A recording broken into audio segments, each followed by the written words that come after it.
അള്ളാഹു അവന്റെ പരിശുദ്ധ ഖുർആനിൽ മഹാന്മാരായ പ്രവാചകന്മാരുടെ, അമ്പിയാക്കളുടെ, ഔലിയാക്കളുടെ ചരിത്രം ധാരാളമായി പറയുകയും നാം അത് പറയണം എന്ന് കൽപ്പിക്കുകയും ചെയ്തിരിക്കുന്നു. ആ അടിസ്ഥാനത്തിലാണ് മരണപ്പെട്ടു പോയ ആളുകളുടെ പേരിൽ ഉള്ള ഇത്തരം പ്രോഗ്രാമുകൾ മതപരമായ പശ്ചാത്തലത്തിൽ തന്നെ നാം നിർവഹിക്കുന്നത്. കാരണം സാധാരണക്കാരായ ആളുകൾ അവരുടെ ജീവിതത്തിൻ്റെ വഴിവിളക്കുകൾ, അവരോടൊപ്പം ജീവിച്ച, അവർ പിന്തുടർന്ന, അവർ കാര്യങ്ങൾ കണ്ടും കേട്ടും നോക്കിയും പഠിച്ച ഉലമാക്കളാണ് ജനങ്ങളുടെ വഴിവിളക്കുകൾ. ഖുർആനും സുന്നത്തും നോക്കി അല്ല സാധാരണക്കാർ ഇസ്ലാമിനെ പഠിച്ചത്. ഖുർആനും സുന്നത്തുമാണ് നമ്മുടെ പ്രമാണങ്ങളെങ്കിലും അത് സാധാരണക്കാരന് പെട്ടെന്ന് മനസ്സിലാകുന്ന രൂപത്തിൽ അല്ലാത്തത് കൊണ്ട് ഖുർആൻ പറഞ്ഞു, ഫസ്അലു അഹ്ലൽ ദിക്ർ ഇൻ കുൻതും ലാ തഅലമൂൻ. നിങ്ങൾക്ക് വിവരമില്ലെങ്കിൽ നിങ്ങൾ ഖുർആൻ നോക്കിയിട്ട് പഠിക്കണമെന്നല്ല, മറിച്ച് ഖുർആൻ പഠിച്ചവരെ കാണുക, അവരോട് ചോദിക്കുക, അവരെ അവലംബിക്കുക. യാ അയ്യുഹല്ലദീന ആമനൂ അത്തിഉല്ലാഹ വഅത്തിഉർ റസൂൽ വഉലിൽ അംരി മിൻകും. അല്ലാഹുവിനെ നിങ്ങൾ വഴിപ്പെടുക, മുത്ത് റസൂലിന് സ്വല്ലല്ലാഹു അലൈഹി വസല്ലമ വഴിപ്പെടുക. വഉലിൽ അംരി മിൻകും, പണ്ഡിതന്മാർക്ക് നിങ്ങൾ വഴിപ്പെടുക, അവരെ നിങ്ങൾ ഫോളോ ചെയ്യുക. ഫോളോ ചെയ്യണമെങ്കിൽ അവരുമായി അടുക്കണം, അവരുടെ ചരിത്രം പഠിക്കണം, ഓരോ വിഷയത്തിലും അവരുടെ നിലപാട് എന്ത് എന്ന് അറിയണം. അങ്ങനെ വരുമ്പോൾ അനുസ്മരണങ്ങളുടെ പ്രസക്തി വളരെ വലുതാണ്. വദ്കുർ, നീ അനുസ്മരിച്ചു കൊള്ളുക, ഫിൽ കിതാബ് ഇബ്രാഹിം, എത്രയോ കാലം മുമ്പ് കഴിഞ്ഞു പോയ ഇബ്രാഹിം നബിയെ നീ അനുസ്മരിക്കുക. വദ്കുർ ഫിൽ കിതാബ് ഇസ്മാഈൽ, ഇബ്രാഹിം നബിയുടെ മകനായ ഇസ്മാഈലിനെ നീ അനുസ്മരിക്കുക. വദ്കുർ ഫിൽ കിതാബി മറിയം, ഒരു നബി ഒന്നുമല്ല, ഒരു വലിയത്താണ് മറിയം ബീവി, അവരെ നീ അനുസ്മരിക്കുക. അങ്ങനെ പരിശുദ്ധ ഖുർആനിൽ പല സ്ഥലങ്ങളിലായി അനുസ്മരണത്തെ പറ്റി പറയുന്നുണ്ട്. ഇൻഷാ അല്ലാഹ് ഉസ്താദ് അള്ളാഹുവിന്റെ ഖളാ പ്രകാരം, അള്ളാഹുവിന്റെ അലംഘനീയമായ നിയമം, അതിൽ നിന്ന് ആരും ഒഴിവല്ല. അതുപ്രകാരമാണ് അവരുടെ വഫാത്ത്. 80 കൊല്ലം ജീവിച്ചു, വലിയ ഭാഗ്യമാണ്. 80 കൊല്ലം വലിയ ഭാഗ്യമാണ്. 63 നബി സല്ലല്ലാഹു അലൈഹി വസല്ലമയുടെ പ്രായം, അവിടെ നിന്ന് അങ്ങോട്ട് പിന്നെയും 17 കൊല്ലം കിട്ടി, വലിയ ഭാഗ്യമാണ്.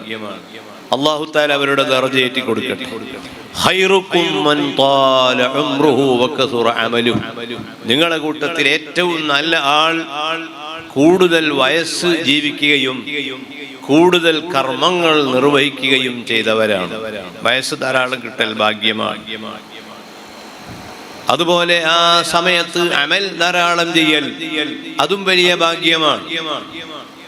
ചെറിയ പ്രായത്തിൽ കിതാബ് ഓതാൻ പോയത് മുതൽക്ക് മരിക്കുന്നത് വരെ ഇൽമുമായുള്ള ബന്ധമാണ്. അതിനേക്കാൾ വലിയൊരു ഭാഗ്യം എന്താണുള്ളത്? ആ ഇൽമിന്റെ ആ ഒരു ബന്ധം മരണശേഷവും ഇവിടെ നിലനിൽക്കണമെന്ന് ആഗ്രഹിച്ച് ഒരു നല്ല സ്ഥാപനം, ഇഹ്സാൻ എന്ന സ്ഥാപനവും ഉണ്ടാക്കി അത് ഈ നാട്ടിലെ കാരണവന്മാരെ ഏൽപ്പിച്ചുകൊണ്ട് ആ വലിയ മനുഷ്യൻ യാത്ര പോയപ്പോൾ ഒരർത്ഥത്തിൽ നമുക്കെല്ലാ സന്തോഷങ്ങളും വിട്ടേച്ചുകൊണ്ടാണ് ഉസ്താദ് പോയത്. അർഹമുർറാഹിമീനായ അല്ലാഹു റബ്ബുൽ ഇസ്സത്ത് അവരുടെ പരലോക ജീവിതം വളരെ സന്തോഷത്തിലായി കൊടുക്കട്ടെ. ഇവിടെ ജനാസ സംസ്കരണത്തിന്റെ ദിവസം പങ്കെടുത്തു പോകുന്ന സമയത്ത് പൂനൂര് ഭാഗത്തുള്ള ഒരു സഹോദരൻ പറഞ്ഞു, കെ ഉസ്താദിന് 3 പ്രത്യേകതകൾ. അദ്ദേഹം പറഞ്ഞത്, ഒന്ന് ഉസ്താദിന്റെ ആകാരമാണ്, ആ വലിപ്പം. അതുപോലെ ഉസ്താദിന്റെ ശബ്ദം, മറ്റൊന്ന് ഇൽമ്. ഈ 3 ഘടകങ്ങൾ ഒത്തിണങ്ങിയ ഒരു വലിയ മനുഷ്യനായിരുന്നു അദ്ദേഹം. ഇൽമു കൊണ്ട് വളരെ ഉയരങ്ങൾ അദ്ദേഹം കീഴടക്കി. ഒരു മജ്‌ലിസിൽ എഴുന്നേറ്റ് നിന്നാൽ, എ പി ഉസ്താദിന്റെ കൂടെ അങ്ങോട്ട് നിന്നാൽ, ആ 2 പ്രകാശിക്കുന്ന മുഖങ്ങൾ അത് എല്ലാവർക്കും ആനന്ദവും വെളിച്ചവുമായിരുന്നു. പല കലങ്ങിയ പ്രശ്നങ്ങളും ഉസ്താദിന്റെ മുമ്പിലെത്തിയാൽ അത് അവിടെ പെട്ടെന്ന് പരിഹാരമാകും. ആരും വഴങ്ങുന്നില്ലെങ്കിൽ എഴുന്നേറ്റ് നിന്ന് ഉസ്താദിന്റെ ശബ്ദം കൊണ്ടിട്ടാൽ പിന്നെ അവിടെയുള്ള മെയ്ക്കിനൊന്നും ശബ്ദം ഉസ്താദിന്റെ ശബ്ദത്തെ തോൽപ്പിക്കാൻ കഴിയില്ല. അത് രണ്ടും വലിയ ഭാഗ്യമാണ്. അങ്ങനെ ഇൽമു കൊണ്ടും ബസ്തത്തും ഫിൽ ഇൽമ് ബസ്തത്തും ഫിൽ ജിസ്മ്, അതിന്റെ പുറമെ ഈ മനോഹരമായ ശബ്ദം, അൽഹംദുലില്ലാഹ് അതൊക്കെ ഓർമ്മകളായി കഴിഞ്ഞുപോയി എന്ന് നാം കരുതരുത്. മരണപ്പെട്ട ആളുകളുടെ ഖബറുകൾ സിയാറത്ത് ചെയ്ത് ആ സിയാറത്തുകളിലൂടെ മഹാന്മാരുടെ ഖബറുകൾ സിയാറത്ത് ചെയ്യുമ്പോൾ നമുക്ക് പല മദദുകളും അവരിൽ നിന്ന് ലഭിക്കും. ഇമാമുന ശാഫിഈ റളിയല്ലാഹു അൻഹു അബൂ ഹനീഫ ഇമാമിന്റെ ഖബർ സിയാറത്ത് ചെയ്യാറുണ്ടായിരുന്നു. എന്തെങ്കിലും പ്രശ്നങ്ങൾ ഉണ്ടായാൽ ആ സിയാറത്ത് കൊണ്ടത് പരിഹരിച്ചു കിട്ടും. കാരണം സിയാറത്ത് ഒരു സുന്നത്തായ അമലാണ്. ആ അമലിനെ തവസ്സുലാക്കിയിട്ട് ദ്വാരക്കുമ്പോൾ അത് മോമിനീങ്ങളുടെ ഏത് ഖബർ സിയാറത്ത് ചെയ്താലും ആ സിയാറത്ത് സുന്നത്താണ്. അതേ സമയത്ത് അത് ആലിമീങ്ങളാകുമ്പോൾ അതിന് മഹത്വം കൂടുതലാണ്.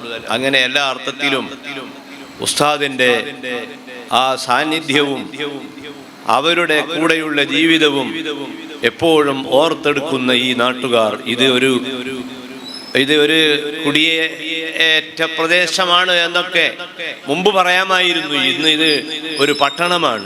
ഗ്രാമത്തിന്റെ പട്ടികയിൽ നിന്ന് ഇത് ടൗണിന്റെ പട്ടികയിലേക്ക് എത്തിക്കഴിഞ്ഞു. എല്ലാ സൗകര്യങ്ങളും ഇവിടെ ഉണ്ട്. ഈ സൗകര്യങ്ങളെല്ലാം ഉള്ള ഈ പ്രദേശം മതസൗഹാർദ്ദത്തിന് ഒരു പേര് കേട്ട സ്ഥലം കൂടിയാണ്. അതിൻ്റെ എല്ലാം കാരണം ഉസ്താദിന്റെ ഒരു സമീപനമാണ്.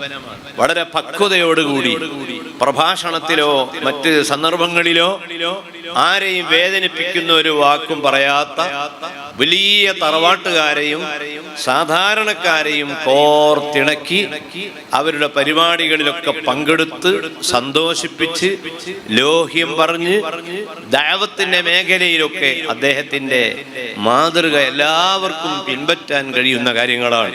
അദ്ദേഹത്തിന്റെ ഏറ്റവും അടുത്ത സുഹൃത്ത് നമ്മളെ ശംസുദ്ദീൻ സഅദി ഒരു മകനെ പോലെയാണ്. അൽഹംദുലില്ലാഹ് എപ്പോഴും ഉസ്താദിനെ ശ്രദ്ധിക്കുന്ന, ഞാൻ പല സമയത്തും മെഡിക്കൽ കോളേജിലൊക്കെ രോഗം കാണാൻ പോയപ്പോൾ അദ്ദേഹം അവിടെ ഉണ്ട്. അങ്ങനെ മക്കളെ പോലെ മറ്റുള്ളവരും ഇഷ്ടപ്പെടുന്ന ഒരു നല്ല വ്യക്തിത്വമായിരുന്നു ഉസ്താദുകൾ. അദ്ദേഹത്തിന്റെ പ്രധാനപ്പെട്ട ശിഷ്യന്മാരിൽപ്പെട്ട AK കട്ടിപ്പാറ ഈ നാട്ടുകാരനാണ്. അദ്ദേഹത്തിന്റെ അളിയൻ താര അബ്ദുറഹ്മാൻ ഹാജി, മക്കള്, അവരോടെല്ലാവരോടും ഉള്ള ആ ഒരു നമ്മുടെ എല്ലാവരുടെയും അനുശോചനം, മർക്കസിന്റെ ഒരു അനുശോചനം. മർക്കസിനൊക്കെ വലിയ നഷ്ടമാണ് ഉസ്താദിന്റെ വഫാത്ത്. ഏത് നിർണായകമായ ഘട്ടങ്ങൾ വരുമ്പോഴും അദ്ദേഹം വന്ന് ഉസ്താദിനോട് എന്തെങ്കിലും ഒരു തമാശ പറഞ്ഞാൽ ആ ദുഃഖം പെട്ടെന്ന് അങ്ങോട്ട് മാഞ്ഞു പോകും. അങ്ങനെ ഒരു കഴിവാണ്. അതെല്ലാം ഇൻഷാ അല്ലാഹ് അദ്ദേഹത്തെ ബഹുമാനിക്കുന്ന കുട്ടികളാണ് ഇവിടെയുള്ള മുത്തഅല്ലിമീങ്ങൾ. ഈ മുത്തഅല്ലിമീങ്ങൾ അതൊക്കെ മാതൃകയാക്കണം. ആധുനിക ലോകത്ത് നമുക്ക് നഷ്ടപ്പെട്ടുകൊണ്ടിരിക്കുന്നത് സ്നേഹ ബഹുമാനങ്ങൾ ഉണ്ടാക്കുന്ന കണ്ണികൾ, അത് മെല്ലെ മെല്ലെ മാഞ്ഞു പോയിക്കൊണ്ടിരിക്കുകയാണ്. അത് പരിഹരിക്കേണ്ടത് നിങ്ങളാണ്, മുത്തഅല്ലിമീങ്ങളാണ്. ഈ ചെറിയ പ്രായത്തിൽ തന്നെ ഫീൽഡ് വർക്കുകളിലൂടെ മനുഷ്യരെ തമ്മിൽ അടിപ്പിക്കുന്ന എന്നല്ല ഞാൻ പറഞ്ഞത്, ലൊമ്മാണ്. അടുപ്പിക്കുന്ന ബിൽ ലൊമ്മി ലാ ബിൽ കസ്ർ. മനുഷ്യർക്കിടയിൽ അങ്ങനെ അവരുടെ ഇടയിൽ അടുപ്പമുണ്ടാക്കുന്ന വലിയ പ്രവർത്തനങ്ങൾക്ക് മുതഅല്ലിമീങ്ങൾ മുന്നോട്ട് വരണം. അൽഹംദുലില്ലാ, കേരളക്കരയിൽ സുന്നത്ത് ജമാഅത്തിന്റെ എല്ലാ സ്ഥാപനങ്ങളും ഇന്ന് മറ്റുള്ളവരുടെ അഭിനന്ദനങ്ങൾ ഏറ്റുവാങ്ങിക്കൊണ്ടാണ് വളരുന്നത്. സുൽത്താനുൽ ഉലമ ഉസ്താദിന്റെ ആ നേതൃത്വം നമുക്കൊക്കെ ലഭിക്കുന്നത് കൊണ്ട് നമുക്ക് വലിയൊരു തണലാണ്. അല്ലാഹു തആല ഉസ്താദിന് ദീർഘായുസ്സും ആഫിയത്തും നൽകട്ടെ. ഞാൻ കൂടുതൽ സംസാരിക്കുന്നില്ല. ഇൻഷാ അല്ലാഹ് എല്ലാ നേതാക്കളും സമയം പോലെ നിങ്ങളോട് സംസാരിക്കുമെന്ന് ഓർമ്മപ്പെടുത്തി ഞാൻ എൻ്റെ വാക്കുകൾ അവസാനിപ്പിക്കുകയാണ്. റഹ്മാനും റഹീമുമായ റബ്ബ് അദ്ദേഹത്തിൻ്റെ സുഹൃത്തുക്കൾക്കും ശിഷ്യന്മാർക്കും കുടുംബത്തിനുമൊക്കെ നല്ല ക്ഷമ തരട്ടെ. അവരുടെ പാതയിൽ മുന്നോട്ട് ജീവിക്കാൻ അല്ലാഹു എല്ലാവർക്കും തൗഫീഖ് നൽകട്ടെ. അസ്സലാമു അലൈക്കും വറഹ്മത്തുള്ളാഹി.